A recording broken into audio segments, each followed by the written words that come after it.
ભલે આપણે મહારાજ સત્ય સંકલ્પ ભગવાન કાલે આપણે જોયું કે ભાઈ ઉદ્ધવજી પાછળ ગતિ કરેલા એટલે ત્યાંથી આપણે અટકી ગયેલા. બહુ લાંબુ વાક્ય હતું એટલે આપણે કામ અટકાવી દીધેલું.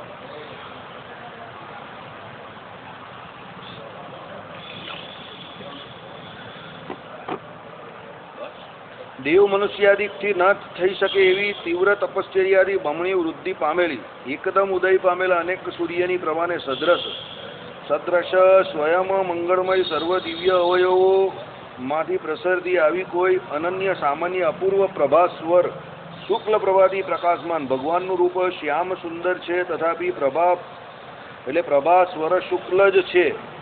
એટલે કહેવાનો મતલબ શું છે કે ભગવાન એકદમ તીવ્ર તપ કરે છે એટલે શું છે કે ભગવાનનું શરીર એકદમ સુકાઈ ગયું છે. શરીર સુકાઈ ગયું છે અને પાછા ભગવાન વર્ણે કરીને શ્યામ છે, રંગ ઓરિજિનલ શ્યામ છે. આપણે આફ્રિકાની વાત કરતા હતા ને, એટલે ભગવાનનો વર્ણ શ્યામ છે, પણ તપશ્ચર્યા કરીને ભગવાનના શરીરમાંથી જે તેજ નીકળે છે, જેને કરીને એ ભગવાનના શરીરની જે કાંતિ એવી છે એ શ્વેત છે. એને કારણે શું પ્રભા સ્વર શુક્લ જ, પ્રભા સ્વર શુક્લ, શુક્લ એટલે શ્વેત, એટલે એમની જે બોડી શરીરની જે પ્રભા કાંતિ એ કેવી છે, શ્વેત છે. એને કારણે ભગવાનનું શરીર કેવું છે, એકદમ શોભાયમાન છે. બરાબર, એટલે મંગળમય દિવ્ય અવયવોમાંથી પ્રસરતી ભગવાનનું શરીર જે છે તે દિવ્ય છે અને મંગળમય છે, બધાનું મંગળ કરનારા છે એ ભગવાન. દિવ્ય અવયવોની કાંતિ જે છે એ શ્યામ સુંદર છે. દીર્ઘ એટલે જાનુ પર્યંત લાંબા સ્થૂળ બાહુ યુગલવાળા, જાનુ એટલે અહીંયા સુધી, બરાબર, આનાથી બી નીચે સુધી આજાન બાહુ કે એટલે આનાથી બી નીચે સુધી હાથ જાય, અહીંયા સુધી હાથ જાય. મહાત્મા ગાંધીજીના જતા હતા, રામાનંદ સ્વામીના જતા હતા, શ્રીજી મહારાજના પણ જતા હતા. હા, જો આના પણ જાય, બરાબર, એટલે સ્થૂળ બાહુ યુગલ વાળા. પછી શ્યામ સુંદર રૂપ વાળા ભગવાન કેવા છે, શ્યામ સુંદર છે. શ્યામ છે પણ સુંદર છે. પેલો કહીને કાળા છે પણ કામણ ગાળા છે. પેલો કહીને કાલે મગર દિલ વાલે, એટલે ભગવાન એવા છે, કાળા છે પણ દિલવાલા છે. બરાબર, એકદમ કામણ ગાળા છે. નવીન પ્રફુલ્લિત કમળદળ સરખા કર્ણ પર્યંત દીર્ઘ નેત્ર વાળા ભગવાનની આમ આંખ કેવી છે, આમ અહીંયાથી આમ કરીને અહીંયા કર્ણ સુધી પહોંચે એટલી મોટી આંખ છે એમ. બરાબર, પ્રફુલ્લિત, નવીન એટલે નવા, પ્રફુલ્લિત એટલે એકદમ આમ ખીલી ઉઠેલા. કમળદળ, કમળનું દળ કેવું આમ મોટું આમ ખીલેલું હોય એવી ભગવાનની આમ મોટી આંખ છે, અહીંયા સુધી પહોંચેલી. પૂર્ણચંદ્રની પેટે સમગ્ર મનુષ્યના નયનને આહલાદ આપનાર વદનવાળા, જેમ પૂર્ણચંદ્ર શરદ પૂનમનો હવે આવશે, જે દર્શન કરે બધાને કેવો આહલાદ મળે, આનંદ મળે. ખાય ને ઉપર પેલા પૌવા, દૂધ ને પૌવા ખાય ને ઉપર, બરાબર, શરદ પૂનમની રાતે એકદમ આહલાદ આપે, સુખ આપે, શાંતિ આપે. બરાબર, એ ભગવાનનું વદન એટલે શરીર કેવું છે, જે દર્શન કરે બધાને સુખ આપનારું, શાંતિ આપનારું છે. બરાબર, મંદ હાસ વડે પ્રકાશમાન સુંદર દંત પંક્તિવાળા, મંદ મંદ હાસ્ય કરે એટલે અંદરની દંત પંક્તિ એટલે દાંતની કડીઓ દેખાય છે, કેવી છે, એકદમ સરખી, અને દાડમની કડીઓ જેવી એકદમ સરખી. કમર સરખા કોમળ રક્તચરણ વાળા, એકદમ કમળ જેવું આ કોમળ રક્તચરણ, આને રક્તચરણ કહેવાય. લાલ લાલ લોહી દેખાય ને એ ભાગ્યશાળીની નિશાની છે. જેના રક્તચરણ દેખાય એને મહેનત ઓછી કરવી પડે. રક્ત અને ગુલાબી ચરણ દેખાય એ મહેનત ઓછી કરવી પડે. કાળા ચરણ દેખાય એ મહેનત વધારે કરવી પડે. બરાબર, માસલ પગ હોય એને મહેનત ઓછી કરવી પડે, માસલ હાથ હોય એને મહેનત ઓછી કરવી પડે, બેસી ગયેલા હાથ હોય એને મહેનત વધારે કરવી પડે. હાથ ને પગ બેસેલા હોય ને આમ, અમુક નામ બેઠેલા હોય, તમે જો ચપટા, આ મહેનત કરનારા મજૂર ને એ બધા હોય ને તેના જોવાના તમારે, આમ બેઠેલા હોય આખા ભાગ, એને મહેનત બહુ કરવી પડે જિંદગીમાં, ભાગ્ય બહુ ટૂંકું હોય. બરાબર, સામુદ્રિક શાસ્ત્રમાં બધી નિશાનીઓ લખેલી છે. બરાબર, માથું એકદમ પહોળું હોય, એકદમ સાધુ પુરુષ જેવું. આમ ભગવાનનું કેવું કહું છે, મોટું માથું, એવું માથું જેનું હોય ને એ ભાગ્યશાળી હોય. બરાબર, વિશાલ બાલ. કહેવત છે, સત્કર્મી કા સર બડા ઓર અતકર્મી કા પેર બડા. જો સત્કર્મી હોય ને એનું માથું મોટું હોય, ને જે અતકર્મી હોય એનો પગ મોટો હોય, એકદમ મોટો લાંબો પગ હોય, થાપડા જેવો. આ તમે જોજો, આ જેટલા મજૂર લોકો ને હોય ને આવા મોટા મોટા પગ હોય, એ લોકો પગમાં વજન બી બહુ હોય. સૂકા પગ, તમારા પગ પર પગ મૂકે તો પગ તોડી નાખે તમારો, એવો વજનદાર પગ હોય. બરાબર, ને જે માણસ રાજાનો છોકરો હોય તમારે જોવાનું આમ માખણ જેવું શરીર હોય, આમ હાથ લગાવો તો તમને આમ પોચું પોચું રૂના ગાભા જેવું લાગે. અમારે ત્યાં નાનો હતો ને તો રૂના ગાભા જેવું શરીર આનું, અમે આને રૂનો ગાભો બોલાવતા હતા. બધા જાણી જોઈને એને પકડતા હતા, કારણ કે એનું શરીર કેવું, તમે આમ પકડો ને ભેટો ને તો પેલા રૂની ઘાસડીને પકડતા હોય ને એવું લાગે. હવે તો મોટો થઈ ગયો, બધો કઠણ થઈ ગયો. નાનો તો રૂની ઘાસડી જેવો હતો, એકદમ કોમળ શરીર, બરાબર. કોઈને પણ રમાડવાની ઈચ્છા થઈ જાય એવું શરીર. તો ભગવાનનું શરીર આવું છે, એકદમ કોમળ. એટલે ગોપીઓ ભગવાનને બોલાવતી હતી કે કનૈયો આવે, ભલે આપણે ત્યાં આવીને માખણ છોડી જાય, ગમે તે કરે, પણ એની જોડે રમવાની મજા આવે છે. કેમ? એકદમ કોમળ હતા. ચાલો, એટલે કમળ સરખા કોમળ રક્તચરણ વાળા, એકદમ કોમળ રક્તચરણ ભગવાનના. સૂક્ષ્મ સુંદર કપિલ એટલે પીળા વર્ણના કુટિલ કેસ વાળા, એકદમ પેલા સોનેરી આછા પીળા કલરના વાળ હોય ને, એકદમ રેશમી એકદમ વાળ, બરાબર. બાંધેલી સુંદર જટા વાળા, આમ તમને જટા ભગવાને બાંધેલી છે. વિશાળ વક્ષસ્થળ વાળા, છાતી એકદમ મોટી ભગવાનની, 56ની છાતી. 56ની છાતી તો બહુ હિટ થઈ ગઈ છે, આખા દેશને જ છે, બરાબર. ઇન્ટરનેશનલી બી હિટ છે. 56ની છાતી છે, બરાબર. એ ભગવાનની છે 56ની છાતી, તો હકીકતમાં બીજા કોઈની છે નહીં, બરાબર. ચાલો, પીપળાના સુંદર પત્ર સરખું વિસ્તૃત અને નીચેથી સંકુચિત એવા ઉદરમાં પ્રકાશમાન સુંદર ત્રિવળીવાળા. ઉદર કેવું છે? પીપળાના વૃક્ષ સુંદર પત્ર સરખું વિસ્તૃત, એટલે આમ પહોળું, અને નીચેથી પેલું કેવું આમ સાંકડું, આમ, બરાબર. પીપળાના પાન જેવું આમ ભગવાનનું ઉદર છે, અને વચ્ચે શું છે? ત્રિવળી છે. ઘનશ્યામ મહારાજની મૂર્તિના દર્શન કરો ને એટલે આમ 3 તમને ત્રિવળી દેખાય, બરાબર. ચાલો, ઊંડી ગોળ ગંભીર નાભી વાળા ભગવાનની છે ને, તારી નાભી ઊંડી ગોળ. બ્રહ્માનંદ સ્વામીનું કીર્તન છે ને, શ્વેત ઉદ્વપુંદ્ર તિલક, શ્વેત ઉદ્વપુંદ્ર આમ તિલક, બરાબર. પછી શું કહ્યું? તુલસીની કંઠમાં પહેરાય એવી બેવડી માળા, કંઠમાં પહેરે એવી બેવડી માળા ભગવાને તુલસીની શું ધારણ કરેલી છે. યજ્ઞોપવિતને ધારણ કરનારા, બરાબર. આખું યજ્ઞોપવિત ભગવાને કાલે આપણે એની ચર્ચા કરેલી ને, ઋષિ ઋણ, બરાબર. પછી કયું? દેવતાઓનું ઋણ ને પિતૃઓનું ઋણ. એ 3 પ્રકારના ઋણને દૂર કરવા માટે, એ 3 ઋણ ચૂકવવા માટે આપણે શું ધારણ કરીએ છીએ? યજ્ઞોપવિત, એટલે જનોય ધારણ કરીએ છીએ. હવે આપણામાંથી એ બ્રાહ્મણ ક્ષત્રિય અને વૈશ્યમાંથી વૈશ્યને ક્ષત્રિય ધારણ કરતા બંધ થઈ ગયા. બાકી ત્રિવર્ણીય બધા એ ધારવાની છે. સત્શુદ્રએ પણ ધારવાની છે, એવું નથી એને નહીં ધારવાની, ફક્ત અસત્શુદ્રએ જ નહીં ધારવાની. આપણે ત્યાં તો બધા હિન્દુઓએ બધી વૈદિક પરંપરાને બધી નાખી દીધી ઉપર, બરાબર. પછી હું વેદ ભણવાનો આપણે અધિકાર મળે ને પછી દિવસે દિવસે બધા વેદોને બધું ગાયબ જ થઈ જાય ને પછી કંઈ કળિયુગ આવી ગયો તો આવી જ જાય ને. તો તમે કંઈક કરો નહીં તો આવી જ જાય. માણસ કામ નહીં કરે પછી કંઈ ગરીબી આવી ગઈ તો ગરીબી જ આવી જાય ને. કામ તો કરવું પડે ને, થોડું થોડું તો કરવું પડે ને. પછી પેલો કે ભજન કરતો નહીં હોય કંઈ ને પછી કંઈ મોત આવી ગઈ તો મોત તો આવવાની જ છે ને. ભજન કરે તો મોતનો દંડ નહીં લાગે ને. બાકી મોત તો આવવાની છે, બધાને આવવાની છે, એ કંઈ બાકી થોડી રહી છે, સમજો. આવી વાત છે કે ભાઈ વૈદિક પરંપરાના જે કોઈ 16 સંસ્કાર આપણે કરીએ નહીં પછી કહે કે વેદ ભણવાનો મને અધિકાર પ્રાપ્ત નહીં થયો. તો કાંથી પ્રાપ્ત થાય? જ્યારે પ્રાપ્ત થતો ત્યારે સંસ્કાર કર્યા નહીં તો પછી કાંથી પ્રાપ્ત થાય પછી? બરાબર. તો 16 સંસ્કારમાંથી ઘણા બધા સંસ્કાર આપણે ચૂકી જઈએ પછી કહે કે આપણે આ નહીં થયું. હે ઋષિ મુનિઓનું ઋણ છે આપણી ઉપર, કાલે વાત કરેલી. ઋષિઓનું ઋણ છે, આપણે ઋષિઓની સંતાન છે ને આપણે, એટલે ઋષિઓનું ઋણ છે એ ચૂકવવાનું છે આપણે. પછી પિતૃઓનું ઋણ છે, આપણા જે બધા પિતૃઓનું શ્રાદ્ધ પક્ષમાં તમે જે કરો ને પિંડદાન ના બધું, એના માટે પણ તમારે જનોઈ પહેરવી પડે. બાકી જનોઈ વગર એ બધું જય સ્વામિનારાયણ. અને આ દેવતાઓ છે એનું પણ ઋણ છે આપણી ઉપર. આ બધા પ્રકાશમાન કરતા સૂર્ય આવી જાય, અત્યારે આ ચંદ્રમાં આવી જાય, આ તારા આવી જાય, આ વરુણ દેવતા આપણે પાણી આપે, આ બધું કરે જ તે દેવતાઓનું ઋણ છે ને આપણી ઉપર. બ્રહ્માંડને લોકોએ ટકાઈને રાખેલું જ ને. આપણા શરીરની અંદર પણ જળ છે, જળનું પ્રમાણ છે ને, એ જળે કરીને આપણું શરીર બચેલું જ ને. અન્નમય બ્રહ્મ, આપણે અન્ન ખાઈએ છીએ તો એનામાં પણ છે ને. તો આ બધું કોણ દે છે આપણે? ભગવાને જેને જેને નિમેલા તે બધા કામ કરે જ ને પોતાનું, તો એ લોકોનું ઋણ છે આપણી ઉપર. 5 પ્રકારના યજ્ઞ કરવાના પણ કયા છે ને ગ્રહસ્થને રોજ. ભગવાને કહ્યું ને 5 પ્રકારના યજ્ઞ કરવા અમારા ગ્રહસ્થે રોજ કરવા. કોણ કોઈ કરે છે? બધું વૈદિક પરંપરાથી ઊંધું કરવાનું ને પછી શું કહેવાનું? દુઃખી થઈ ગયો. દુઃખી તો દુઃખી જ થાય ને. કરે નહીં તો ભાઈ દુઃખી થાય. ફકીર મોહમ્મદ બરાબર. બાપા કહે ને અલ્લાહ રઘુ ફકીર મોહમ્મદ જેવો આવી જાય પછી દુઃખી જ થાય ને, કરવાનું કંઈ નહીં.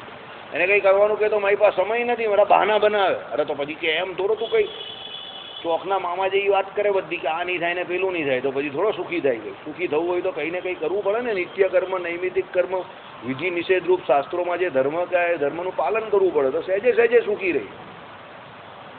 તો પછી કંઈ પાડવું હોય નહીં તો ભાઈ કાથી સુખી થાય? એ તો આપણે બધા જોઈએ જ છે. જે ધર્મમાં રહેતો એ સુખી છે.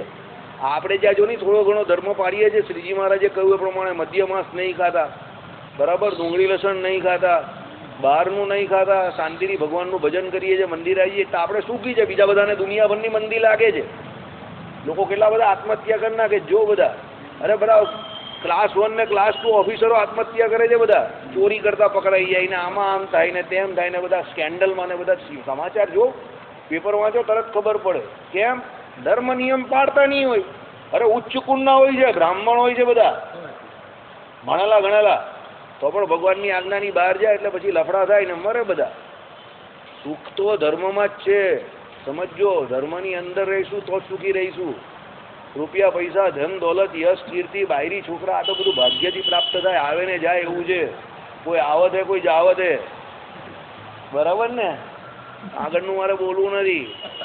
સમજી ગયા ને? હા, એટલે એ તો બધું આવ્યા કરે ને જયા કરે છે. તે શું છે? ધર્મ છે. ધર્મથી માણસનું ઘર ચાલી જાય શાંતિથી.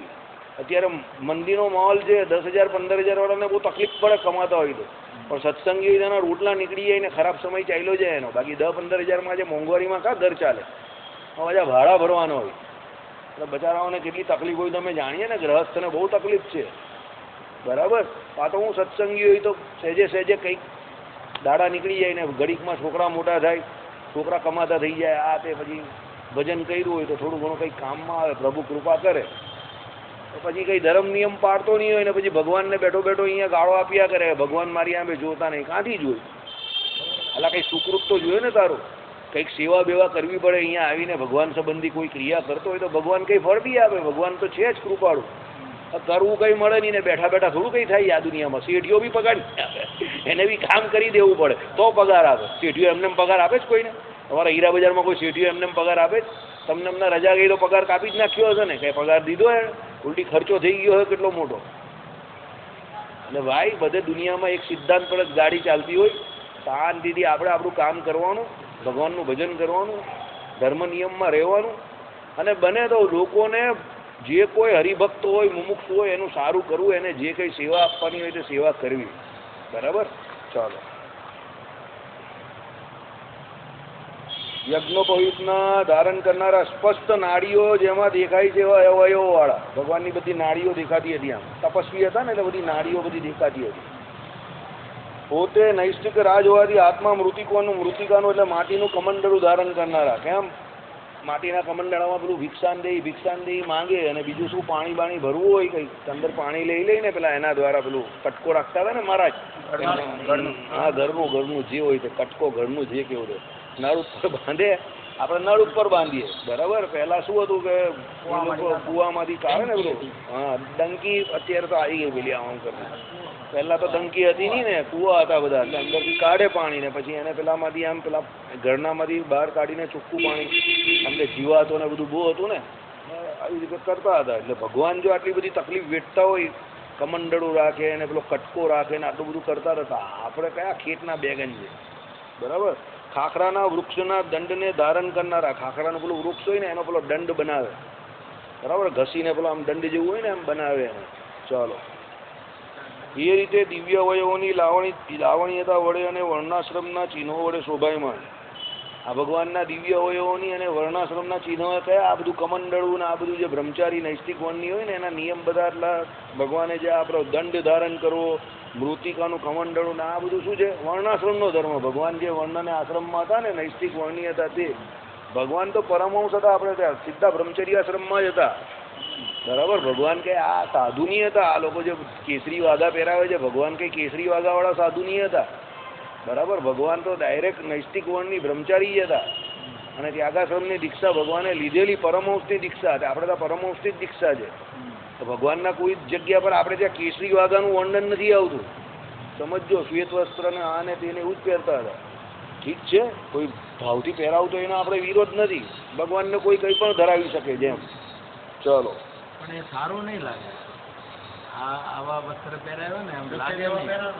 ભગવાનને શ્વેત વસ્ત્ર કાયમ વચનામૃતમાં પહેરેલા ધારણ કરતા ભગવાન શ્વેત વસ્ત્ર વાળા સૌથી સારા લાગે.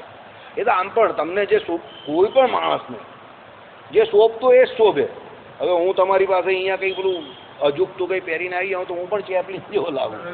65 બુસટ પેન્ટ જે કંઈ છે અને ઇસ્ત્રી કરેલી છે ના પેન્ટ છે તો આવું ને આવું જ આપણે સારું લાગે. પછી કંઈ નવું કરવા જઈએ તો આપણે ગાંડા જેવા જ લાગીએ ને. હે હા, બધું ભવૈયા જેવું લાગે. હમણાં એક દી એવું કોઈ પહેરાવેલું ને કંઈ ભગવાનને ઠાકોરજીને પેલું પેલા ભવૈયા કરે ને એવું પહેરાવેલું અહીંયા બધું એક દિવસ રાત્રે એની શોભાસ્પદ લાગે. એટલે આમાં શું હોય, દરેક વસ્તુનું ફ્રેમિંગ હોય. ફ્રેમિંગ એટલે તમને ખબર ને, અંગ્રેજીમાં એને ફ્રેમિંગ એટલે મર્યાદા. એ મર્યાદાની બહાર તમને કોઈ વસ્તુ કોઈને નહીં શોભે. બરાબર. ભગવાનને તો આમ ખેર ઘનશ્યામ મહારાજની આપની મૂર્તિ એવી છે કે કોઈ પણ વસ્ત્ર આભૂષણ અલંકાર શોભી જાય. પણ અમુક વસ્તુ શું હોય કે ભાઈ અમુકમાં કોઈ પણ વસ્તુ જે હોય તો વધારે સૂટ થાય. દાખલા તરીકે શ્વેત વસ્ત્ર ભગવાનને બહુ સૂટ થાય. પછી અહીંયા સુરવાલ જામો ને ખેસ ને આવું હોય ભગવાનને તો ઘનશ્યામ મહારાજ એકદમ રૂડા રૂપાડા. રાત્રે ધોતીમાં એક હોય તો એકદમ રૂડા રૂપાડા. એક હાર ઉપર એક તો ફૂલની ભગવાન ટોપી અને એક હાર ફર્સ્ટ ક્લાસ. એકાદ અહીંયા કડું કા બાજુબંધ બેમાંથી એક જે કયો હોય તે ભગવાન એકદમ ટીપ ટોપ લાગે. મજા આવી જાય તમને ખુલ્લા ભગવાનના દર્શન કરવાના. વિચરનારવીરના બધા દર્શન થાય. છાતીના વક્ષસ્થળના દર્શન થાય. ત્રિવળીના દર્શન થાય. નાભીના દર્શન થાય. આ હાથના દર્શન થાય. અહીંયા બધા તિલ ચિહ્નો બધા દર્શન થાય. ઉદ્વપુન તિલકના દર્શન થઈ જાય. અહીંયા બધા દર્શન થઈ જાય. શ્રીવત્સના ચિહ્નના. બરાબર ને માથા ઉપર અત્યારે ગરમી બહુ છે એટલે ફૂલ્લી ટોપી પહેરાવી દેવાની ફર્સ્ટ ક્લાસ. ઘનશ્યામ મહારાજ એકદમ પેલા કાકાની કહેતા હતા ઘનશ્યામ ટોપ, એકદમ ટોપ એમ કરીને રોજ જતા હતા. બરાબર. ભગવાનને રોજ જ કે કાકા એક આવતા હતા સવારે રોજ દર્શન કરવા મંગળામાં પહેલાં. અત્યારે આવે જ કે નહીં મને ખબર નહીં. આમ આવે મંગળામાં દર્શન કરવા આમ બોલે આમ કરીને જોઈ ભગવાનને. પછી આમ એકદમ એવું મસ્ત ધારીને જોઈ ને એ કાકા કહે ઘનશ્યામ ટોપ, એકદમ ટોપ આમ કરીને જાય રોજે જ. એની મસ્તીમાં રોજે જ. બરાબર. આજુબાજુ કોઈને જોઈ જ નહીં પાછા. ગમે એટલી ભીડ હોય ગમે તે કાકા હું પેલા આમ પાર્ટીશન કરું ને બહેનો અને પુરુષોનું આમ વચ્ચે જ ઊભા રહીને આમ દર્શન કરે. પછી કહે ઘનશ્યામ ટોપ, એકદમ ટોપ તમને ક્યાંય લાગે. બરાબર. એમનું ને ભગવાનનું કનેક્શન હશે કંઈ ને કંઈ. દર્શન બરાબર કરતા હતા ભાઈ કાકા. અત્યારે છે નહીં, ભગવાન જાણે. હે નથી આવતા ને. ચાલો. એટલે શું છે ભાઈ, શુદ્ધ શુક્લ અધો વસ્ત્રને ધરનારા. શુક્લ આવ્યું ને પાછું લે જો ભગવાન સત્સંગમાં સાક્ષાત બિરાજમાન છે. શુક્લ એટલે શ્વેત કલરનું, સફેદ કલરનું. અધો વસ્ત્ર એટલે અધવસ્ત્ર, અડધું વસ્ત્ર જો હોય ને એને ધારનારા. ખભા ઉપર પહોળું લાંબુ કરીને શ્વેત ઉત્તરીય વસ્ત્રને ધારનારા. એટલે ઉપર ખભા પર એક ઉત્તરીય વસ્ત્ર આમ પહેરે ને નીચે એક અધવસ્ત્ર. એટલે આમ આખું ભગવાનનું શરીર દંકાઈ જાય એમ. સર્વ સમયમાં યુવા અવસ્થાએ રહેલા ભગવાન એકદમ યંગ એટલે ઘનશ્યામ ટોપ, એકદમ ટોપ. આપણા ઘનશ્યામ મહારાજ કહેવાય એકદમ સદા બહાર કિશોર મૂર્તિ, એકદમ વૃદ્ધ નહીં. સફેદ દાઢીવાળા વાળ આપણી જેમ કે સફેદ માથાના વાળ એવું નહીં. એકદમ મસ્ત હેન્ડસમ રૂપાળા દેખાય, રૂડા રૂપાળા. બરાબર. એટલે શું કહ્યું, સદા 16 વર્ષની અવસ્થાવાળા. 16 વર્ષની યુવા અવસ્થા કહી ને જેને કિશોર અવસ્થા કહી. એકદમ આમ તળવળતી યુવાનીમાં પ્રવેશ કરવાનો પહેલો પગથિયું ગઈ તે એમ તરવળાટ એકદમ. ચાલો. સમીપમાં રહેલા સમગ્ર મુનિમંડળને પોતાની અમૃત વૃષ્ટિ જેવી દ્રષ્ટિથી પ્રસન્ન કરતા. જે ભગવાનના સંતો ભગવાનની સમીપમાં હોય એ બધાને ભગવાન કેવા પોતાની અમૃત દ્રષ્ટિ જેવી વૃષ્ટિ જેવી દ્રષ્ટિથી પ્રસન્ન. એવી કરુણામય દ્રષ્ટિથી ભગવાન એમને દર્શન આપે ને એમની સામે જોઈ કે પેલા બધા ખુશ થઈ જાય એમ કે આંખોમાંથી અમૃત ઝરતું હોય ને એવું એ ખુશી થાય. એવા ઘણા માણસો તમને કહી દઉં, અમુક સંતો ને અમુક માણસોની આંખમાં એટલી કરુણા હોય ને તમે એમને જુઓ એટલે તમને આમ આનંદ થઈ જાય, શાંતિ થઈ જાય એકદમ. માણસ ક્રૂર છે, માણસ લુચ્ચો છે, સમજો. માણસ દયાળુ છે એની આંખ પરથી ખબર પડે. આ આંખની અંદર ઘણું બધું છે. આંખમાં ઘણા બધા ઇમોશન્સ તમારા છુપાયેલા છે. બહુ મોટો એક્ટર પણ હોય ને અને એના કોઈ બહુ વખાણ કરે ને એને જો દુષ્કુ આવી જાય ને તેની આંખમાંથી આંસુ નહીં આવવા દે પણ આંખ ભીની તો થઈ જ જાય, ભલે દુષ્કુ ન ભરાતું હોય. કારણ કે આંખ જે છે ને એ તમારી લાગણી જે છે ને એની સૌથી મોટી કારક છે. ભગવાને વચનામૃતમાં કહ્યું છે કે કોઈને કામ વ્યાપ્યું હોય તો શરીરના બધા અંગોને ગમે એટલો છુપાઈને રાખે પણ એની આંખ જે ચક્કર વકર થાય એની પરથી ખબર પડી જાય કે આને કામ વ્યાપ્યું છે. એમ કોઈ દયાળુ પુરુષ હોય એની આંખ પરથી ખબર પડી જાય દયાળુ છે. એક પથ્થર કી આંખ નામનો હિન્દીમાં આપણે પાઠ આવતો હતો, ખબર છે કોઈને? નહીં ખબર હોય હું તમને કહી દઉં. એક લેસન હતો આપણામાં, પથ્થર કી આંખ. એક ભાડૂત હતો ને એક મકાન માલિક હતો. હવે દર મહિને પેલો ભાડું લેવા અને પેલો દઈ દે. હવે એક મહિને લેટ થઈ ગયું, બરાબર? તો પછી પેલાની તબિયત બહુ બગડી ગયેલી, જે રહેતો હતો ને એની, તેનાથી ભાડૂતની, તેનાથી ભાડું દેવાયું નહીં, 1-2 મહિનાનું ના દેવાયું. પેલો રોજ માંગી આવ્યા કરે, આ તે ફલાણું ધીમકું. પછી એ જોઈ પેલાની તબિયત ખરાબ એટલે ગાડી કરી. પછી એક દિવસ આવ્યો તો પેલા કીધું શેઠ ભાડું માફ કરી દેવાની. પેલો કંઈ ભાડું તો નહીં માફ કરું, કંઈ બીજું કંઈ બોલ. તો કંઈ ભાડું માફ કરી દો ને, મારી તબિયત બહુ ખરાબ છે. તો કંઈ ચાલ એક શરત એમ કે તારું ભાડું માફ કરી દઉં, પણ એક શરત. તે કે શું શરત? આ મારી 2 આંખ છે ને એમાં એક આંખ પથ્થરની છે ને એક ઓરિજિનલ છે. તું એ ઓળખી આપ કે મારી કઈ આંખ પથ્થરની છે અને કઈ ઓરિજિનલ છે, તો હું તારું ભાડું માફ કરી દઉં. બરાબર? એટલે પેલો કહે કે શેઠ ઓળખી નાખા કે તમારી કઈ પથ્થરની આંખ છે. એને ઓળખી નાખી કઈ પથ્થરની આંખ છે. બરાબર? તો શેઠ કે તારું ભાડું તો હું માફ કરી દેવા, તું સાચું બોલો મારી આ જ પથ્થરની આંખ છે. પણ હવે હું તને એક સવાલ પૂછું, તે ઓળખું કેવી રીતે કે મારી આ પથ્થરની આંખ છે ને આ ઓરિજિનલ છે? શેઠ એમ કહે કે પણ ભાડું માફ એટલે માફ. હવે એમાં નહીં ફરવાનું, ખોટું નહીં લગાડતા. જો જે હોય તે ફરી નહીં જતા. હું જે કહેવાનો છું તો તમને ગમે એવું નથી, પણ હું જે કહું તે માની જજો. કે હા, કે તમારી પથ્થરની આંખમાં થોડીક મને કરુણા દેખાય, ઓરિજિનલ આંખમાં નહીં દેખાય. હું છેલ્લા 2 મહિનાથી તમને જોતો હતો. એટલે પથ્થરમાં દયા આવે પણ તારામાં દયા નહીં આવે. તું એટલો નકામો છે. એટલે મને ખબર પડી ગઈ કે આ પથ્થરની આંખ છે એમ. એટલે બિચારાનું અવળું મોડું હતું તો આટલું કરીને ત્યાંથી ચાલ્યો ગયો. 6ઠ્ઠા કે 7મા ધોરણમાં આવતું હતું, મને યાદ છે હજુ પણ.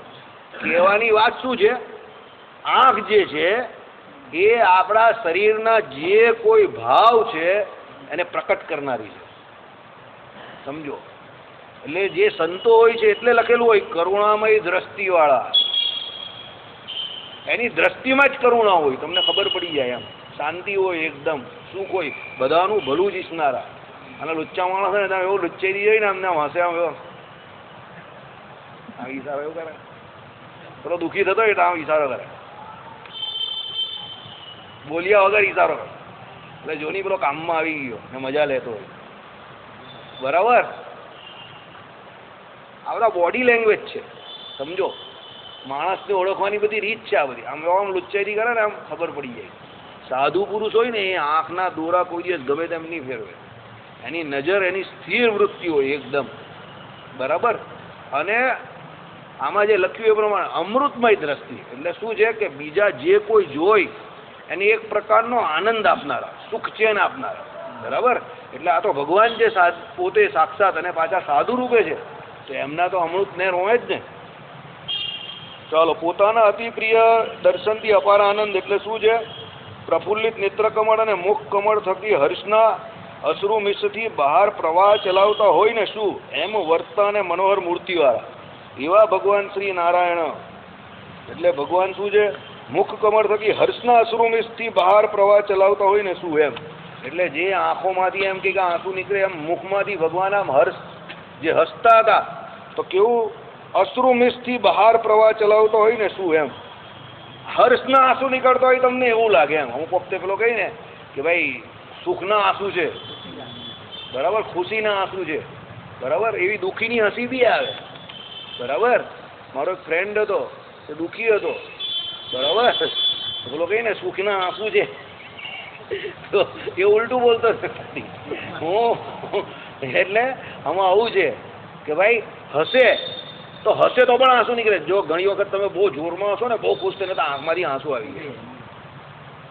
ભાઈ તમે કહું કે ઇતનામાં થશે. એક દિવસ તમે લોકો પેલા હું અતુલ ને બધા આવતા હતા ને 2-4 પેલા એમ શેરવા બેઠેલા ને તો પછી હસાવાનું ચાલુ કર્યું ને પેલા કઈ અભી જ્યાદા હસાના મત એમ કે આંખોમાં આંસુ નીકળે, બધા રડતા થઈ ગયા એ લોકો. એટલું બધું કોઈ દિવસ હસેલા જ નહીં એ લોકો જિંદગીમાં. તો બિચારા હસી હસીને થાકી ગયા છેલ્લે, મને જોઈને ભાગી જતા છેલ્લે. પછી મારાથી આમ બધા આમ પલટી ગયા કારણ કે એ લોકો મેં હું જોઈને આમ જ કહું ને એટલું બધું હશે ને એ લોકો વ્યક્તિ રહેવાય જ નહીં. બરાબર, એટલા બધા ગાંડા થઈ ગયા ને એટલે સ્ટેશન પર તો બધા દૂર ભાગી ગયા મારાથી. કેમ? એ લોકોને થયું કે આને જોઈને જ હસવું આવે છે, આ કે એવું કરશે હમણાં. કહેવાનો મતલબ શું? સુખના આંસુ હોય. તમે બહુ જોરમાં હશો, તમે બહુ ખુશ થઈ જાઓ તો પણ આંખમાંથી આંસુ આવી જાય. એટલે કહેવાનો મતલબ શું છે? આંખ જે છે તે આપણી ભાવનાઓનું પ્રતીક છે. બરાબર. ચલો, ઉપર વર્ણવેલા ભગવાનને આવતા જોઈને મુનિઓ તત્કાળ આસનમાંથી સામા ઉઠ્યા. આ ભગવાન નારાયણનું વર્ણન કર્યું. આ ભગવાન નારાયણ જેવા પધારી એટલે બધા જે મુનિઓ હતા તે બધા શું તત્કાળ આસનમાંથી ઊભા ઉઠી ગયા. કેમ? એમને આસન કોણે આપેલું? પહેલા નર ભગવાને આપેલું. એટલે બધા શાંતિથી બેઠેલા હતા. એટલે બધા ઊભા થઈ ગયા નારાયણ ભગવાનને જોઈને. અને સમઅધિક હર્ષને પરવશ થઈને, સમઅધિક એટલે એક સરખો, અધિક અને અધિક. સમઅધિક એટલે કોઈ પણ પ્રકારના ઘટાડા વગરનો સમઅધિક. તમે કહો સમ અને અધિક બંને અલગ શબ્દ છે. સમ એટલે સરખો અને અધિક એટલે વધારે. તો આ શબ્દ કેમ બંને જોડે વાપરેલા છે? આ વ્યાકરણની ભાષા છે. સમઅધિક એટલે સમ એટલે સરખો, અધિક એટલે વધારે ને વધારે એમ. એટલે એની તીવ્રતામાં કોઈ ઘટાડો નહીં એમ. બરાબર. એટલે સમઅધિક હર્ષને પરવશ થઈને એટલે એટલા બધા ખુશ થઈ ગયા કે એક સરખી ખુશી એમ, એમાં કોઈ ઘટાડો નહીં. તથા પ્રેમને લીધે પ્રકટ થયેલા હર્ષાશ્રુથી આવૃત નેત્રવાળા થઈને, પ્રેમથી શું આંખો ભરાઈ આવી, એકદમ ભરાઈ જાય ને. ઘણી વખત કોઈ તમને બહુ જૂનું મળ્યું હોય વ્યક્તિ, તમારું ખોવાઈ ગયેલું વ્યક્તિ કે એવું કંઈ મળે તો તમે પ્રેમથી એને મા દીકરા મળે એ પ્રમાણે, કા કોઈ બહુ જૂનો તમારો મિત્ર હોય ને ઘણા વખત પછી મળ્યો હોય તો તમે એને ભેટો તો તમને આંસુ આવી જાય તો બહુ વખત પછી મળ્યો. બરાબર. અમે તો બંને કાયમ કહીએ એકબીજાને, બહુ વખત પછી મળ્યો, તને મારવાની બહુ ઈચ્છા હતી, હવે તું બહુ વખત પછી મળ્યો. પછી એકાદ બે દઈએ ને જોર જોરમાં. એટલે પેલો કંઈક આ મારવા માટે, હા એમ કે બહુ વખતથી ચડ આવતી હતી, તને જરા દેવી હતી બે ચાર. બરાબર. પેલો કંઈક આ બહુ પ્રેમ ઉભરાઈ ગયો તમને, તમે બહુ પ્રેમ આવી ગયો, અને હર્ષાશ્રુ કહેવાય. ચલો, માટે જ નમસ્કારાદિ કરવામાં કાંટા, કાંકરા, કાદવ વગેરે દોષોનું નહીં અનુસંધાન કરીને તુરત પૃથ્વી ઉપર દંડની પેઠે પડીને સાષ્ટાંગ પ્રણામ કરવા લાગ્યા. નીચે જમીન ઉપર કાદવ હતો, કાંકરા હતા, જે કંઈ હતું એ કંઈ જોયું નહીં ને બધા મુનિઓ શું ભગવાનને દંડની પેઠે સાષ્ટાંગ દંડવત કરવા લાગ્યા. આમ દંડની પેઠે એટલે સીધા આમ જ ઊંચા પેલા પાછળથી એરિયલ ઊંચું કરે એવી રીતે નહીં. પાછા એ તો મંદિરમાં અમુક પેલા પાછળથી વિમાનની પાંખ ઊંચી કરે, કોઈ આમ એરિયલ ઊંચું કરે, આમ એક ટાંટીઓ ઊંચો કરે, એક ટાંટીઓ આમ આડો રાખે, બધા અલગ અલગ કહેવાય દંડવત. એક મંદિરમાં બધા અલગ દંડવત, અલગ અલગ પ્રકારના દંડવત. દંડવત એટલે બધા નીચે અડવા જોઈએ તો અડવા જોઈએ, અમુક કસરત કરે પાછા. હૃદયમાં હર્ષિત થયેલા ઋષિઓએ નરના મોટા બંધુ શ્રી નારાયણના દર્શન થયા તે જ ક્ષણમાં બહુ દિવસના વિયોગથી થયેલા તાપનો તત્કાળ ત્યાગ કરી દીધો. શું કહ્યું કે ભાઈ નારાયણના દર્શન થયા એટલે બધા જે ઋષિ મુનિઓ હતા એમના વિયોગથી જે તાપ લાગતો હતો એનો તત્કાળ ત્યાગ કરી દીધો. બરાબર. તમને કોઈ વસ્તુ મેળવવી હોય ને હાથમાં નહીં આવે તો બહુ ગરમી ચડે કે આવતી કેમ નથી હાથમાં.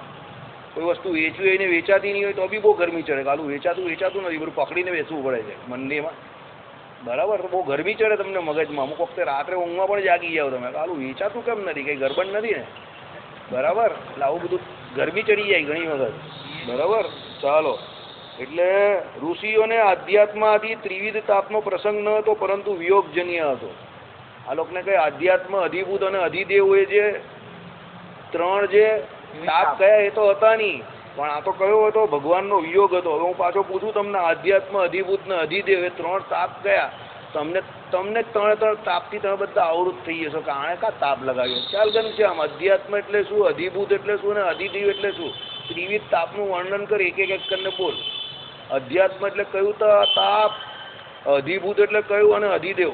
આમ તો ત્રણ લખ્યા નથી અંદર, આદિમાં હું તને બે શબ્દ ઉમેરી આપું છું. હવે તારે ખાલી અર્થઘટન જ કરવાનું છે. બોલ બેટા. આજા મેરે ખજૂર કે પેડ આજા. અધિભૂત એટલે રસ્તે ચાલતા ભૂતો.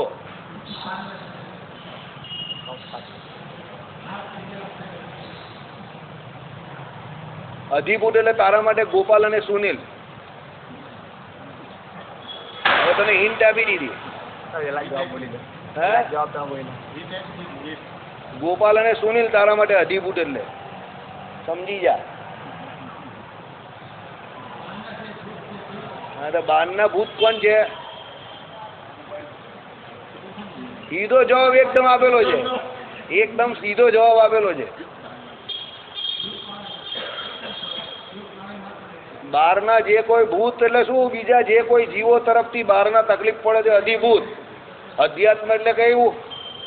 અધિવત્તા આત્માનું અધિકરણ કોણ છે?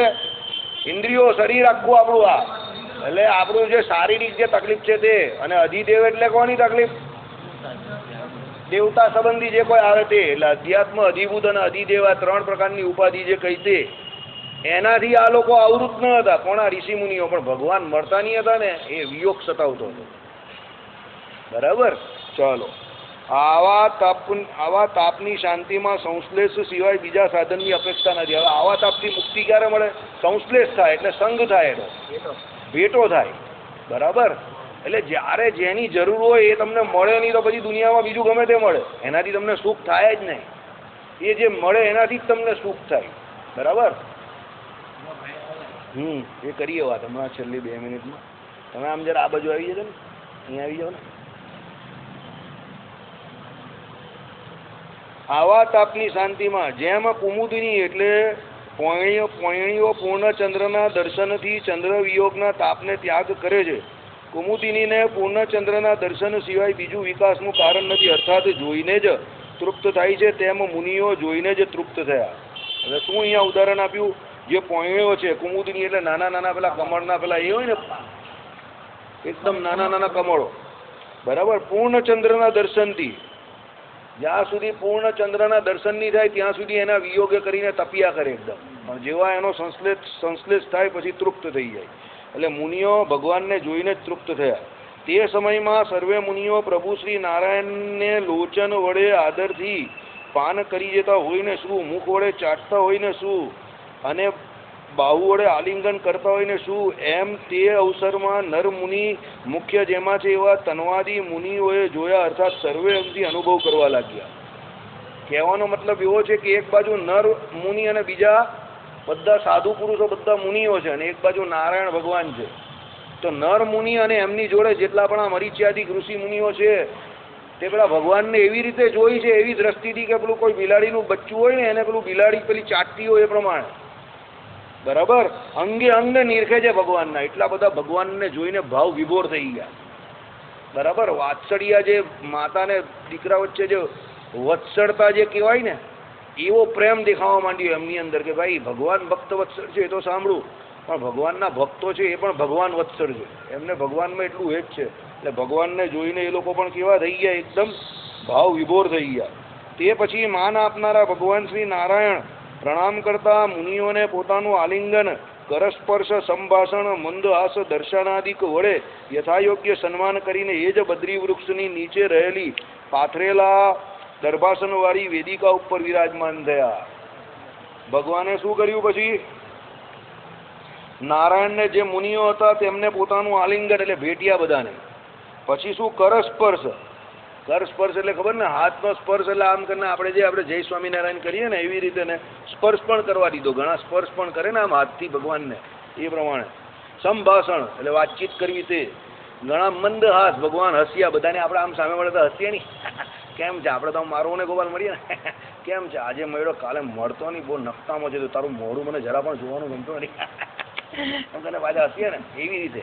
બરાબર. ચાલો, દર્શનાદિક વડે યથાયોગ્ય સન્માન. એટલે દર્શન આપે એટલે ભાઈ યથાયોગ્ય સન્માન આપીએ ને કે ભાઈ તમે મળીને બહુ આનંદ થયો, એમ કરીને દર્શનાદિક વડે. અને એ જ બદ્રી વૃક્ષની નીચે, પેલું જે મોટું બદ્રી વૃક્ષ હતું એની નીચે શું રહેલી, નીચે રહેલી એટલે ત્યાં દર્ભાસનવાળી વેદિકા, એટલે આમ પેલું ઊભા રહેવાનું, પેલું આપણે જ્યાં બેસીને કથા વાર્તા કરતા હોય ને એવી વેદિકા બનાવેલી. તેની ઉપર ભગવાન નારાયણ દર્ભાસનવાળી જે વેદિકા હતી એની ઉપર બિરાજમાન થયા. હવે થોડીક વાત કરી દઈએ. આ ભાઈ જે છે તે ધર્મકુળના છે.